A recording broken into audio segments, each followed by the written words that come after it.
talking about the pros and cons of doing a long-term rental. If you're thinking about becoming an investor, you have to decide on what asset class you want to target. You could hit them all, but that's not a wise decision. As they always say, specialize. And if you specialize, then that's where you can reap the benefits. Now, a long-term rental is anything over renting over 12 months, and that's typically a single-family home. It could be a townhome or a condo. Now, some of the pros is that you have a one-year lease. It gives you stability.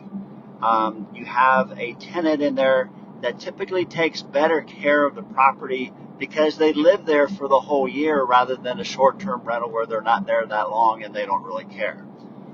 So those are the two main benefits of that. Now, here's some of the cons, is that you have a one-year lease. If you have a bad tenant, you have that tenant for a year.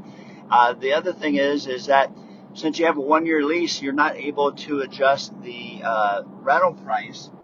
If the market changes, you have to wait until that lease is over. So those are the pros and cons. I'll tell you that long-term rentals are the ones that typically people start with. I'll tell you, in a market with high interest rates, it's hard to make it pencil out, meaning it's hard to show positive cash flow. And if cash flow is not important to you, that may be fine. Maybe you're more geared towards equity growth. And in a market that has pricing that's going up, then that's a good strategy. However, those are the pros and cons of long-term rentals. Tomorrow, I'll be talking about midterm rentals. What are your thoughts? Do you have any rental properties? Are you seeing some of the pros or cons that I'm talking about? Share with the rest of us. Let's start a discussion, and make sure to subscribe to our YouTube page.